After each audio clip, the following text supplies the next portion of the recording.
Photo তোলার জায়গা আছে জানো। Morning everybody, next day morning.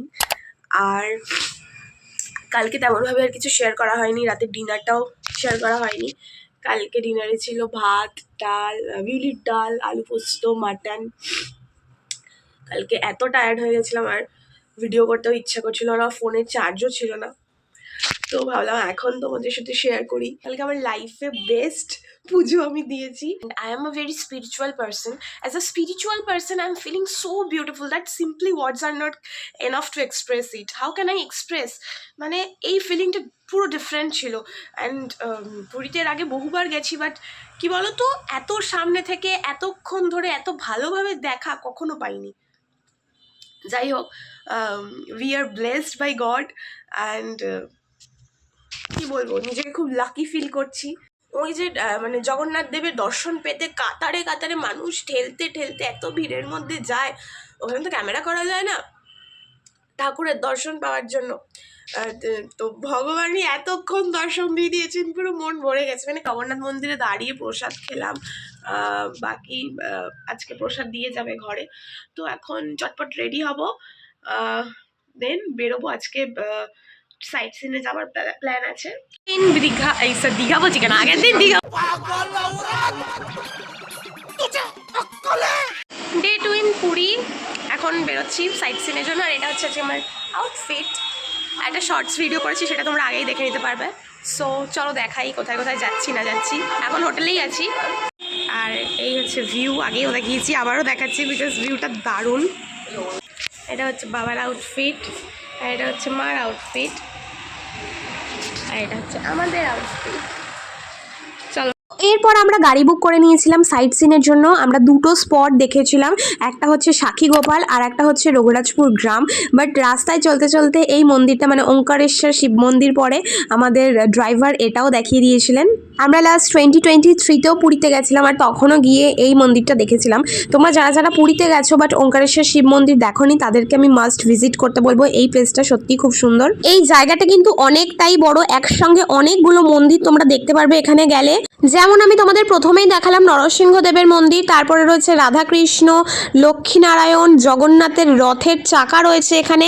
আর মেন অ্যাট্রাকশন যেটা, সেটা হচ্ছে 108খানা শিব রয়েছে এখানে। মানে দ্বাদশ জ্যোতির্লিঙ্গ ছাড়াও এখানে বিভিন্ন ধরনের শিবলিঙ্গও রয়েছে। আর দেখো এই জায়গাটা কি সুন্দর, জলের মধ্যে অনেক ধরনের মাছ, কৈকা মাছ, তারপরে কচ্ছপ রয়েছে। আর এই জায়গাটায় দেখো এখানে রয়েছে পুরীর রথের চাকা, সত্যিকারের পুরীর রথের চাকা এখানে রাখা হয়েছে, যাতে আমিও দেখো এখানে পুরীর রথের চাকা ঘুরিয়ে একবার প্রণামও করে নিলাম। অনেক কিছুই তোমাদের দেখালাম, এরপর দেখাবো এই 108টা শিবলিঙ্গ। এই মুখটার ভিতর দিয়ে প্রথমে ঢুকলাম আমরা। এখানে দ্বাদশ জ্যোতির্লিঙ্গের মধ্যে গুজরাটের সোমনাথ, মহাকালেশ্বর, ওঙ্কারেশ্বর, কেদারনাথ, ভীমেশ্বর, কাশী বিশ্বনাথ, বৈদ্যনাথ, দেওঘরের সমস্ত রকম শিবলিঙ্গই ছিল। এছাড়াও ছিল দ্বাদশ জ্যোতির্লিঙ্গ ছাড়াও ছিল অমরনাথ, পশুপতিনাথ, কালভৈরব, কোটিলিঙ্গ, সিদ্ধনাথ। মোট কথা হচ্ছে তোমরা এই জায়গায় গেলে একসাথে 108 শিবের দর্শনই পেয়ে যাচ্ছ। তো এই জায়গাটা কিন্তু মাস্ট ভিজিট রেখো পুরীতে গেলেই।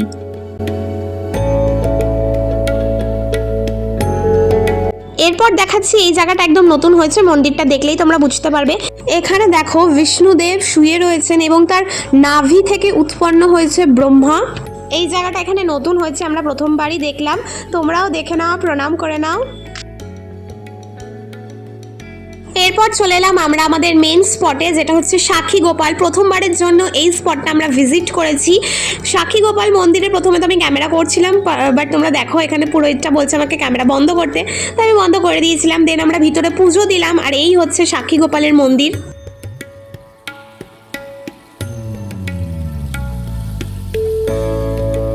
এরপর আমরা গাড়ি করে রওনা দিয়ে দিয়েছি আমাদের সেকেন্ড স্পটের দিকে, সেটা হচ্ছে রঘুরাজপুর গ্রাম। এই গ্রামটা আসলে হাতের কাজের জন্য ভীষণ বিখ্যাত। এখানে প্রায় প্রত্যেকটা বাড়ি যেন মনে হচ্ছে একটা ছোট আর্ট গ্যালারি।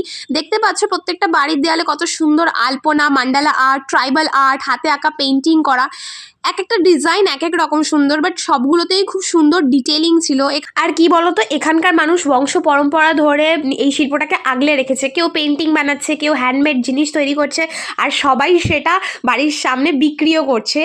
গ্রামটা সত্যি ঘুরে দেখতে খুব ভালো লেগেছে, মনে হচ্ছে একটা ওপেন এয়ার আর্ট ভিলেজের মধ্যে হাঁটছি। তোমরা যারাই এখানে যাবে তারা এখান থেকে কিছু কিনো, ওদেরকে সাপোর্ট করো, ওরা অনেক কষ্ট করে এগুলো তৈরি করে। আমরা তো একসাথে 4টে ফ্যামিলি গেছিলাম, আমরা অনেকেই অনেক কিছু কিনেছি। আমরা একটা উইং চেন কিনেছি, তোমাদের দেখাবো সেটা পরে ভিডিওতে। আমি সমুদ্র থেকে স্নান করে এলাম, নিশ্চয়ই কালো হয়ে গেছে অনেক।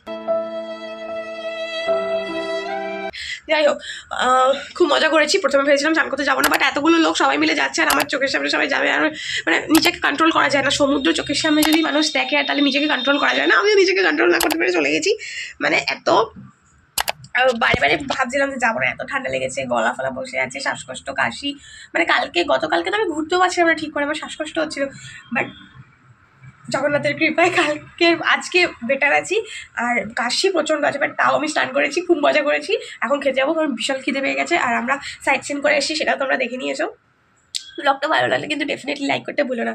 তো চলো এবার দেখাই আমাদের লাঞ্চে কি ছিল। দেখো, এটা ছিল আমার বাবার অফিস পিকনিক। খাবার দাবার সবই ক্যাটারিং ছিল। আমরা প্রত্যেকদিন হোটেলের ছাদে আর কি ব্রেকফাস্ট, ডিনার, লাঞ্চ করতাম। আজকে লাঞ্চের মেনু ছিল ভাত, ডাল, দই কাতলা, পমফ্রেট, সর্ষে দিয়ে পমফ্রেট মাছ, চাটনি, পাঁপড় আর বেগুন ভাজাও ছিল, যেটা আমি খাইনি। কিন্তু এটা আজকে ছিল আমাদের লাস্ট দিন পুরীতে, তাই আমরা যতটা সম্ভব পেরেছি আমরা সাইট সিন করার চেষ্টা করেছি। দুপুরবেলা সাইট সিন করে এসে স্নান করে খেয়ে দিয়ে আবারও বেরিয়েছি। এটা আর একটা স্পট, এটা হচ্ছে নীলাদ্রি বিচ।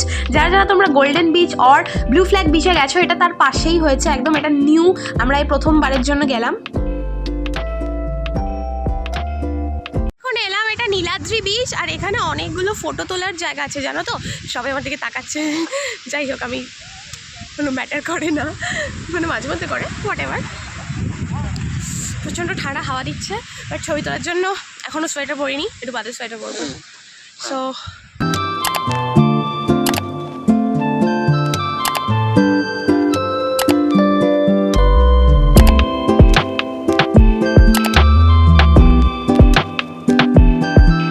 এখানে বেশ কিছুক্ষণ আমরা ফটো তুললাম, তোমরা তো দেখতেই পেলে কয়েকটা ফটো। কেমন লেগেছে কমেন্টে জানাতে ভুলো না।